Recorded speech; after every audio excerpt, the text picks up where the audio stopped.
Shalom Aleichem, on est dans Nedarim Daf et on est aux 4 dernières lignes. Prenez par le bas, 4 dernières lignes. Iachi litne achi. Alors d'abord, il faut comprendre l'idée de base que nous avons ici. Nous avons une marloquette entre Tanakama et Rabbi Yossi. Est-ce que le fait de se laver s'appelle un inouï nefesh ou s'appelle pas inouï nefesh? Pour Tanakama, se laver s'appelle un inouï nefesh. Et pour Rabbi Yossi, a priori, se laver s'appelle pas un inouï nefesh. A priori. D'accord? Et la Gemara demande. De ne pas se laver. Ne pas se laver, oui, oui. Laver, ça veut dire que tu prends sur toi. La femme, elle a pris sur elle de ne pas se laver.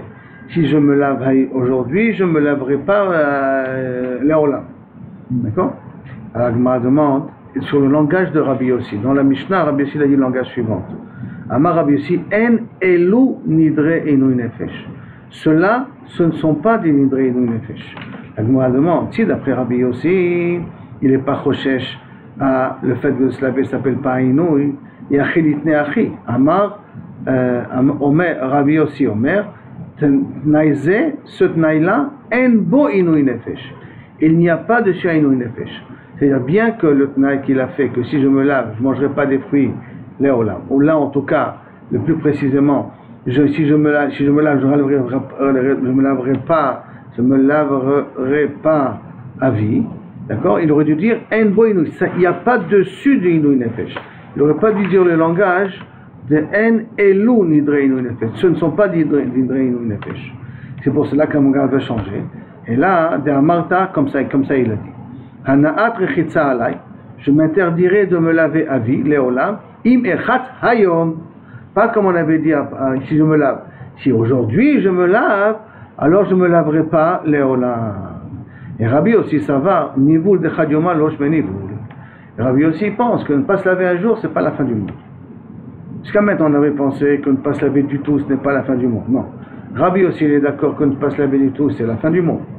Parce que ne pas se laver, c'est aussi un problème de bénol et bénam. Il y a un inou, il est fait de ne pas se laver du tout. Par contre, quand il vient, il dit, je ne me laverai pas pour aujourd'hui. Et si je me lave aujourd'hui, je ne me laverai jamais. Là, ça ne s'appelle pas inou nefesh parce que pour 24 heures, c'est supportable. Alors que Chachamim y pense que pour même 24 heures, ça s'appelle inou nefesh. Si une personne ne se lave pas pendant 24 heures, ça peut déjà poser un problème à la personne psychologiquement. Et c'est pour cela que le mari il a le droit d'annuler le neder en question. La Gemara dit comme ça maintenant. N'oublions pas que dans la Mishnah, on a vu deux cas. On a vu, je relis le cas de la Mishnah. La Mishnah, on avait dit le langage de Elu nedarim she'elu nedarim she'u mefer, nedarim she'u inouï nefesh, im echatz ve'im lo echatz. Si je me lave et si je ne me lave pas.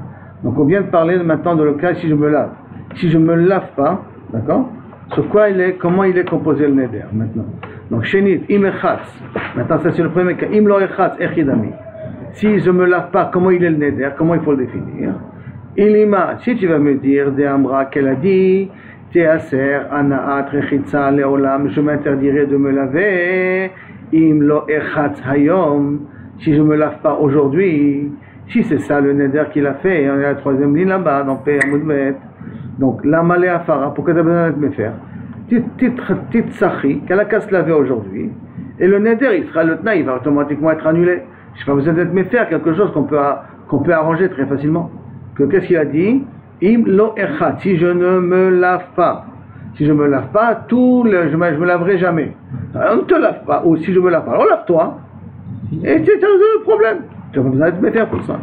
C'est pour ça qu'Amar Rabbi Yehuda, il dit non. D'Amra, qu'elle a dit comme ça. Hanaat rechitza alay leolam. Je m'interdirai de me laver à vie. Im lo echat veme mishra. Si je ne me lave pas avec de l'eau qui vient du lin. Quand on veut travailler le lin, on le trempe dans l'eau. Et l'eau, après, il devient sirachon, une odeur pas possible. Et elle dit, je m'interdirai de me laver à vie si je ne me lave pas aujourd'hui avec de l'eau pourrie. Pourquoi? Posez pas la question. Mais si je ne me lave pas avec de l'eau pourrie, alors à ce moment-là, je ne me laverai jamais. Alors, dichvate, et c'est ça qu'il a kaviachol imlo echatz. C'est ça le tnaï qu'il a fait. La Gemara demande, dichvate, de katani, imlo et caché. Donc, moi, tu devrais expliquer la même chose dans la deuxième partie de la Mishnah. La Mishnah avait dit, Nidarim shel inouï nefesh, c'est quoi? Im echatz, im lo echatz. Et le deuxième, im et cachet, Imlo et Kachet. D'accord? Donc, la même façon qu'on a expliqué Imechat, Imlo Echatz, on va devoir expliquer si je me maquille ou si je ne me maquille pas.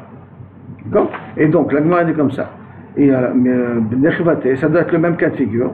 Des Kandani, Imlo et Kachet, si je ne me maquille pas, qui veut dire quoi? Imlo et Kachet, si je ne me maquille pas avec quoi? Beneft, avec du pétrole, avec du goudron, avec du pétrole. C'est-à-dire des choses qui sont dégoûtantes. Donc elle a pris sur elle un éder de se maquiller aujourd'hui avec du goudron. Sinon, si elle ne se maquille pas au goudron, elle se maquillera jamais dans la vie. La Gemara dit,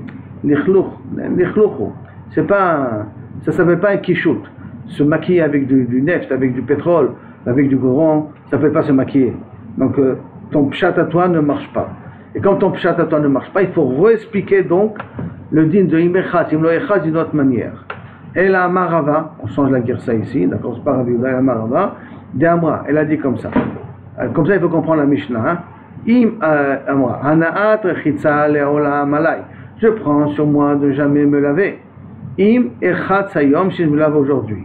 V, la deuxième partie c'est quoi? Veshvoa Shelo Echatz. Ou que je jure de ne pas me laver. La deuxième partie, c'est quoi? Imlo Echatz, c'est Shvoa, Shelo Echatz, pas Im Echatz, et là, Shelo Echatz, que je ne vais pas me laver. Et on va dire la même chose. Hanaat Kishut Alay, je m'interdis de me maquiller à vie. Im et Kachet Ayom, si je veux me maquiller aujourd'hui. Veshvoa, et la deuxième partie, c'est quoi? Veshvoa, Shelo et Kachet, et je jure de jamais de ne pas me maquiller aujourd'hui. D'accord? Donc, la deuxième partie est un langage de shvoa, n'est pas un langage de neder. N'est pas un langage de neder, c'est un langage de shvoa. C'est pas deux cas, il a tout simplement, c'est un langage de neder. Seulement, ce type-là de langage-là est problématique parce que comment c'est marqué dans la Mishnah? Amar les Rabina, les Ravashi. Sur ce cas-là, Rabina, il a posé la question à Ravashi. Hay elu nedarim ou shvuot mibayele. Si je reprends le langage de la Mishnah, marqué elu nedarim, shou mefer. Voici les nedarim qu'il annule. Alors si tu me dis que la deuxième partie, loet kachet ou loet rachetz, qui veut dire c'est une shvoa, comment aurais-tu marqué la Mishnah? Elle a marqué elu nedarim ou shvuot. Pourquoi elle a marqué que elu nedarim tout seul? Puisque tu dis que la deuxième partie ça part de shvuot, tu aurais dû mentionner dans le titre de la Mishnah elu nedarim ou shvuot. Ça c'est la question de Rabina. Donc à les Rabina les Ravashi, hay elu nedarim ou shvuot me bayele. On aurait dû marquer elu nedarim et shvuot, comme ça on aurait dû écrire les mitneh. On aurait dû me bayele les mitneh, on aurait dû écrire. Amar les tane, oh tu as raison, écris elu nedarim ou shvuot, écris, effectivement écris de cette manière-là. Viba etema. Si tu veux, je peux te donner une autre explication aussi. Shvuot, nami, haynu nedarim. Shvuot, on peut des fois utiliser le mot nedarim pour dire shvuot. Il y a nedarim et il y a shvuot, d'accord? Mais des fois, on peut utiliser le mot nedarim pour shvuot. Comment ça? Comme une Mishnah qu'on a vu auparavant. Quelqu'un qui vient qui dit Kenidre Rechaim. Je prends sur moi comme les Rechaim, comme les nedarim des Rechaim. Et quand il prend sur lui comme les nedarim de Rechaim, Nadar, s'il a fait un neder, Benazir, en disant je prends sur moi comme les nedarim des Rechaim. Pourquoi des Rechaim? Parce que les Rechaim ont l'habitude de faire des nedarim. Les tzadikim n'ont pas l'habitude de faire des nedarim. C'est une Mishnah qu'on a vu avant. Et passer un nazir devant lui, alors il devient nazir. Et passer un animal devant lui, qui est korban. Et alors il est considéré qu'il doit l'amener ça comme korban. Ou bishvoa, c'est quoi bishvoa? Qu'il a pris sur lui, par exemple, kenedre rechaim bishvoa, et il y avait un morceau de pain devant lui. Et c'est comme s'il a juré, bishvoa, de ne pas manger ce morceau de pain. Parce que comme les rechaim ont l'habitude de faire des nedarim, donc le fait de dire kenidre rechaim, et passer un nazir, il devient nazir, et passer un animal, il s'est engagé à donner ça comme un korban animal, et si pendant qu'il a dit shvoa comme les rechaim, nedarim comme les rechaim, est passé, et il y avait un morceau de pain sur la table, ce morceau de pain, il n'a pas le droit d'en manger. Et comment on a appelé ce troisième cas de figure? Ou bishvoa, alors qu'on parle de nedarim de rechaim. Donc on voit que le mot shvoa et le mot nedarim, des fois peuvent être interchangés. Donc ils peuvent interchanger. Dans la Mishnah il y a marqué elu nedarim, et on parle aussi de shvuot. C'est pas la fin du monde, parce que des fois on peut tomber sur ces deux types de langage là. L'amour Rabbanan, la Gemara continue. L'amour Rabbanan, Richetza Bainouy. Quoi? Ça veut dire que Rabbanan qui me disent qu'il s'interdit de se laver pendant 24 heures, ça s'appelle Inouï Nefesh. Et comme ça s'appelle Inouï Nefesh, c'est pour ça que le mari peut annuler. Ça veut dire que de ne pas se laver, ça s'appelle Inouï Nefesh. Que si elle ne se lave pas, c'est Inouï Nefesh. J'objecte. Il y a marqué dans Yom Kippour. Yom Kippour, il y a 5 Inouïm. Ne pas manger, ne pas boire, ne pas porter de sandales, ne pas se laver et ne pas s'enduire d'huile. D'accord?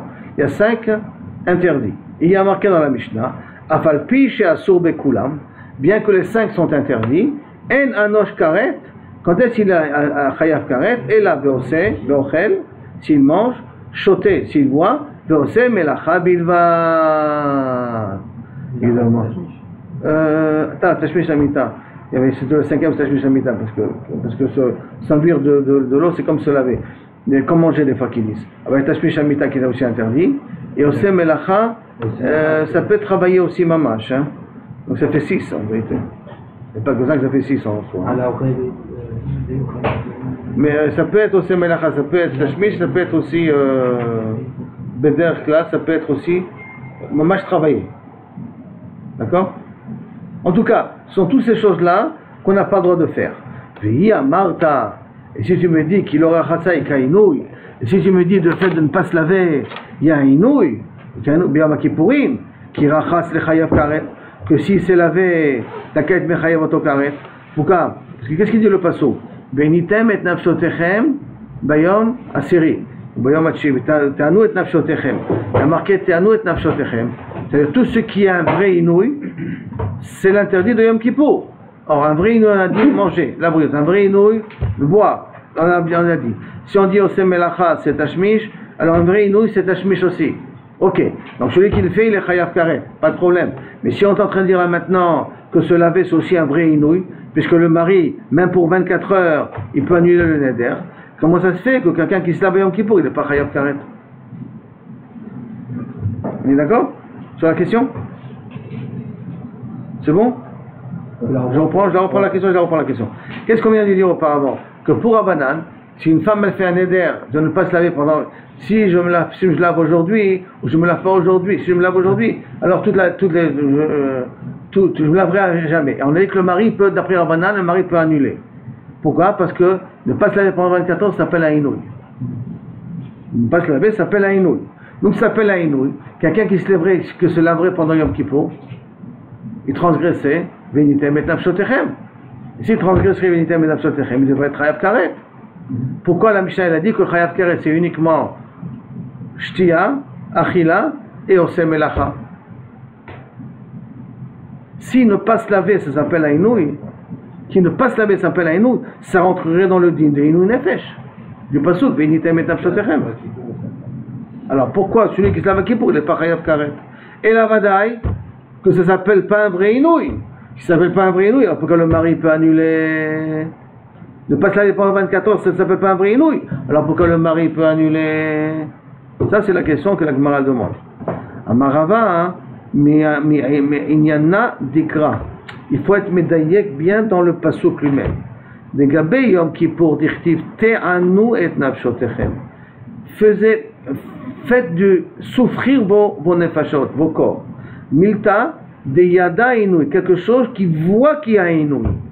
Par exemple, ne pas manger, ne pas boire. On voit qu'il y a inouï de ne pas manger. Ashta, de yada inouïa ashta. On voit maintenant le inouï. Rechitza, se laver, lo yada inouï ashta. On ne voit pas le inouï tout de suite. Parce qu'on ne se lave pas tous les 10 minutes. D'accord? Donc ne pas se laver pendant 24 heures, ce n'est pas un inouï qui se fait ressentir tout de suite. Comme ce n'est pas un inouï qui se fait ressentir tout de suite, ça ne rentre pas dans le pasuk Te'anu et nafshotechem. Faites souffrir vos neshamot. Faites souffrir, ça faites quelque chose qui se voit comme un inouï. C'est des rabbanan, non? Donc c'est des rabbanan, d'accord. Maintenant, par contre, Gaben Nedarim, Gaben Nedarim, c'est marqué directif, Kol Neder et Kol Shevoa. Tout Neder, tout Shevoa, Asar, qui s'est interdit, la Anot Nefesh. La Anot Nefesh, ça veut dire que Milta Da'atiel ide Inouï. Quelque chose qui peut venir à Inouï, même s'il n'est pas maintenant, mais il peut venir à Inouï, Maintenant, et donc automatiquement, qu'il aura khatsa, atchalide inouï. Si elle ne se lave pas, elle va arriver à une situation de inouï. Et ça rentre dans le pasuk le anot nefesh.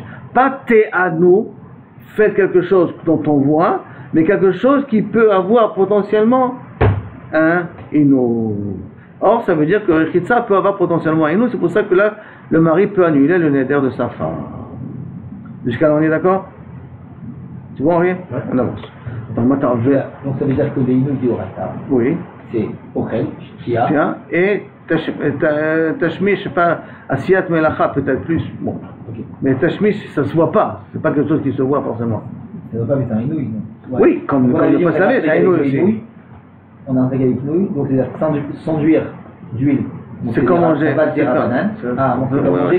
C'est une dérivée, mais il y en a qui disent que le Secha c'est comme des Rabanan, mais c'est une dérivée de Achila. Mais on peut dire que c'est des Rabanan, et Tashmish, donc le Chaoura, est-ce que c'est un inouï qui se fait voir, qui se fait savoir?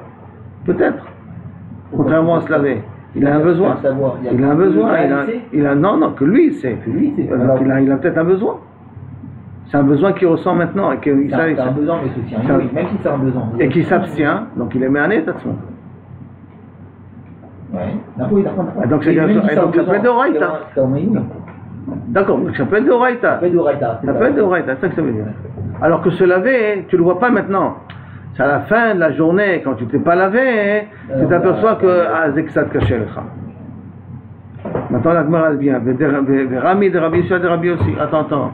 Il y a une style entre Rabbi Yossi et Rabbi Yossi. Rabbi Yossi nous a dit que se laver n'est pas un inouï. Pour 24 heures, si on ne se lave pas, ça ne s'appelle pas une souffrance. Et pourtant, il y a un autre Rabbi Yossi qui a priori considère ça comme une souffrance. Lequel? Des Rabbi Yossi et des Rabbi Yossi. Il y a marqué comme ça. Ça, on l'apprendra dans Sanhedrin. Si on a maintenant deux villes, une au-dessus de l'autre, et on a un fleuve qui passe de la ville d'en haut et la ville d'en bas. Si maintenant les gens de la ville d'en haut, ils boivent l'eau, ils n'auront pas de l'eau pour la ville d'en bas. Est-ce qu'ils ont le droit de boire ou ils n'ont pas le droit de boire? Donc ils ont le droit de boire. Si maintenant ils ont besoin de boire ou ils ont besoin de laver leurs habits. Est-ce que les gens d'en haut, les habitants d'en haut, ont le droit de laver leurs habits en sachant très bien que ça va causer, pas qu'ils ne peuvent pas boire les gens d'en bas, ils ne pourront pas laver leurs habits en bas. Maintenant, mais ils pourront boire. Parce que s'ils ne pourront pas boire, ça veut dire que ceux d'en bas c'est Pikuach Nefesh. Donc là c'est plus problématique. Si toi, tu laves tes habits en haut, en bas ils ne vont pas pouvoir boire, alors, tu ne peux pas te laver tes habits dans le fleuve, tu prends l'eau du fleuve, tu les laves en dehors du fleuve, mais dans le fleuve tu ne peux pas, parce que les gens d'en bas ils ne pourront pas boire. Donc la Mishnah dit comme ça, Ma'ayan shel bnei ir. Le Ma'ayan, un fleuve qui sort de la ville. Ceux d'en haut, Chayehem, Chaye Acherim, Chayem Kodmim. Si eux ils boivent de l'eau de ce fleuve, ceux d'en bas ils n'auront pas de fleuve, Chayecha Kodmim, tu bois, Velo Ichpat Lecha, des gens qui sont en bas. Par contre, Chayechem Kodmim. Le Chaye Acherim, Kodmim le Chaye Acherim. Votre vie est avant la vie des autres. Behemtam ou Behemat Acherim. Si tu as assez d'eau pour faire boire ton troupeau à toi, mais si tu fais boire ton troupeau à toi, le troupeau des voisins d'en bas n'auront pas de l'eau. Behemtam Kodemet le Behemat Acherim. Ton troupeau à toi, c'est tes biens à toi, devance les biens des voisins. Ceux d'en bas. Kvisatam ou Kvisat Acherim. Laver tes habits et laver les habits des voisins d'en bas. Kvisatam Kodemet et Kvisat Acherim. Bien entendu, c'est logique de te laver tes habits à toi sans avant les laver les habits d'en bas. Chaye Acherim de Kvisatam. Si par contre, si tu laves tes habits, eux ils n'auront pas de l'eau en bas à boire ils n'auront pas. Chaye Acherim Kodmim, de Kvisatam. Le fait que les voisins d'en bas puissent avoir de quoi boire, ça devance le besoin de laver tes habits. Rabbi aussi Omer, non. Kvisatam kodemet le chaye acherim. Laver tes habits, c'est avant la vie du village d'en bas. Pourquoi? Et là, pourquoi? Parce que ça veut dire que Kvisa, ça s'appelle chaye kodmim. Ça veut dire que Kvisa, te laver à toi, c'est Pikuach Nefesh. Comme ça, marche pas de Rabbi aussi. Donc, Ashta Kvisa, ici on parle uniquement de laver les habits. Rabbi aussi, Yesh Batsar. Il y a un tsar, il y a une souffrance, c'est pour ça que Kabiachol, tu devances les voisins d'en bas, gouf, coulo, tout ton corps, l'okol sheker.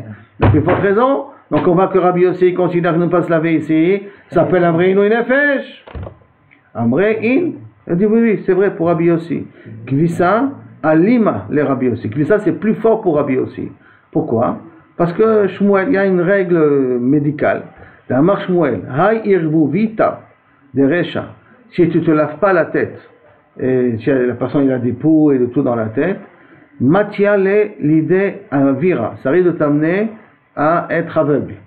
Parce qu'il part du principe que les cheveux, ils sont reliés indirectement aux yeux, je ne sais pas comment.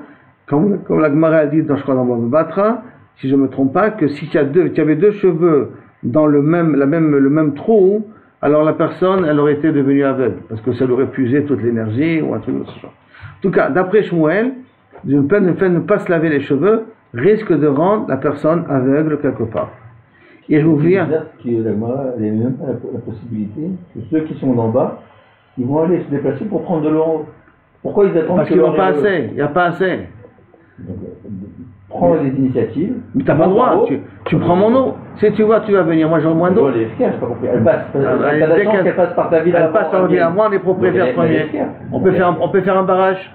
Débloquer l'eau. On fait un barrage. C'est pas eux. Comme elle vient d'abord chez nous, on considère qu'on est le premier à être connu. On peut arriver jusqu'à ce niveau-là et ils auront peut-être même le droit, puisque on a dit qu'ils ne donnent pas de l'eau aux voisins d'en bas. Donc c'est-à-dire qu'ils peuvent couper le cours d'eau et garder l'eau pour eux, parce que sinon ils n'ont pas assez d'eau pour laver leurs habits, pour boire, pour s'occuper de leurs animaux, et ainsi de suite. Et ils coupent le cours d'eau, ils le gardent pour eux.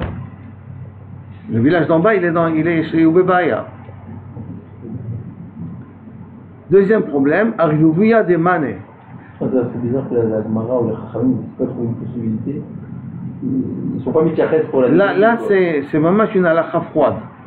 Ouais. Froide, c'est tout. C'est pas une halakha qui. Ils disent même pas on fait un deuxième barrage en haut. Quand elle arrive chez vous. Non, d'abord, tu fais partie d'une deuxième partie chez eux, ils n'ont pas assez. Imagine-toi un petit ruisseau qui passe. Et tu as 100 familles ici. Et tu as 40 ou 100 ou 200 familles en bas, l'homme chané. Un petit ruisseau, pour tout le monde. C'est quoi, c'est ruisseau? C'est pas dire un petit ruisseau. Si tu vas commencer à puiser, tu vas commencer à prendre à tes animaux, tu vas commencer à laver tes habits, il ne reste plus rien pour les gens. Et les 100 familles n'auront rien ici. Tu es obligé de dire, non, stop, on arrête le ruisseau, on bloque, on commence à faire un petit magar de piscine d'eau personnelle à nous, il passe par nous, on est les premiers à acquérir ça. Je peux comprendre. Maintenant, la Gemara continue au nom de Shmuel, un autre din, Iruvia de Mane, Matialide Shaamumita. Iruvia de Mane, ça veut dire que lorsque les habits sont sales, alors à ce moment-là, c'est Gorem les Iruvita des Goufa, ça veut dire c'est Gorem la Shaamumita, c'est Gorem la folie. Quelqu'un qui est mal lavé, il peut, la saleté peut se coller à son corps. En se collant à son corps, ça risque de lui causer, kaviachol, des problèmes de folie. Et il vous vite à des goufas. Si par contre, tu te laves pas le corps, bezéa ou belichlouk, parce que tu as la transpiration des saletés, alors à ce moment-là, matia l'idée shechin vekibe, ça va t'amener des blessures, des boutons, des furoncles, mais ça ne va pas atteindre ta vie. Alors que des habits sales, ça peut atteindre ta vie, ça peut atteindre ton mental. Un corps sale, ça peut te créer des boutons, ça peut créer des infections, mais ça ne va pas t'atteindre ni au niveau mental, ni au niveau de ta vie.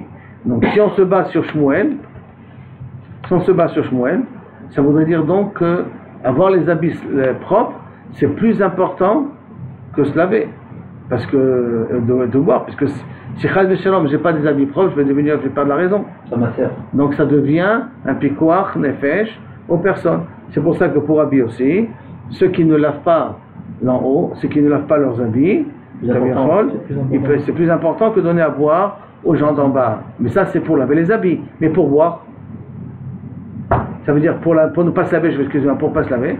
Se pas se laver, ça arrive des boutons, mais c'est pas la fin du monde. C'est pour cela que pour se laver, il appelle pas ça inouï nefesh, mais pas laver les habits, il appelle ça inouï nefesh.